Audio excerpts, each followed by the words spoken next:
Жадыраған жаз мезгілі де келе жатыр. Яғни көп жандар артық салмақтан арылу жолын іздеуде. Әлеуметтік желіде арықтауға арналған түрлі рецепт түрлері, диета, сусын, жаттығулар бар. Бүгін біз сіздерге артық салмақтан арылуға көмектесетін, қазірде хит болып жүрген сусын туралы айтамыз. Ендеше арнамызға тіркеліп, лайк басып, видеоны соңына дейін қараңыздар. Синтия Сас есімді диетолог дәрігер асқазан мен ішек жұмысын ретке келтіретін шаш және теріге пайдалы, дәруменге бай, әрі ағзадан токсиндерді шығарып, арықтататын сусын түрін ойлап тапты. Ол саси суы. Диетолог денесіндегі артық майдан арылғысы келетіндерге күніне саси суының 8 стаканын ішуге кеңес береді. Саси суы ең алдымен ағзаны тазалап, оған күш-қуат береді. Екіншіден, ағзадағы артық сұйықтықты шығарады. Әрине, сусын жақсы әсер ету үшін оны диетамен бірге ішкен жөн.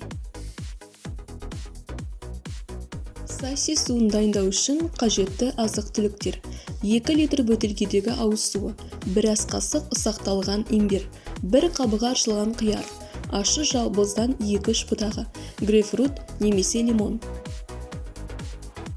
2 литр суға ұсақталған имбир, ұсақтап туралған қияр және жалбызды салып, тоңазытқышта 1 түн бойы ұстаңыз. Таңертең суға ұсақтап туралған цитрусты салып, тағы да қойып қойыңыз. Тағы да 12 сағат ұстау қажет. Сол кезде барлық ингредиент бүкіл пайдалы затын суға сіңіреді.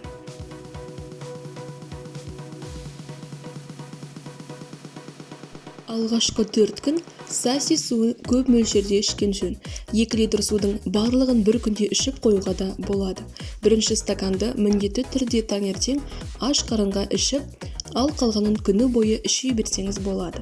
Тек ұйықтар алдында 2-3 сағат бұрын ештеңе ішпеген дұрыс.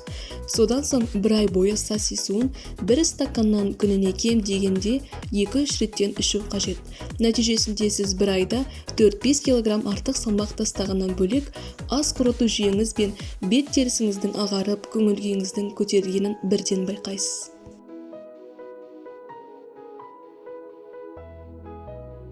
Бірақ алдымен саси суын ішпес бұрын бір қатар ережелермен таныстырып өтсек. Саси суын кімдерге ішуге болмайды? Алдымен саси суын аталған ингредиенттерге аллергиясы бар адамдарға мүлдем ішуге болмайды. Келесі, қысымы жоғары немесе қысымы төмен адамдарға да ішуге кеңес бермейміз. Одан бөлек бауыры ауыратын, асқазанда жарасы бар, асқазандағы гастритпен зардап шегетін адамдарға да ішуге болмайды. Саси суын ішкен алғашқы 2 аптадан бастап-ақ сіз нәтижені бірден байқасыз. Ішіңіздегі артық майлардан арылып, денеңізде қуат пен энергия пайда болады. Беттеріңіз бен шашыңызда өте жақсарып қалады.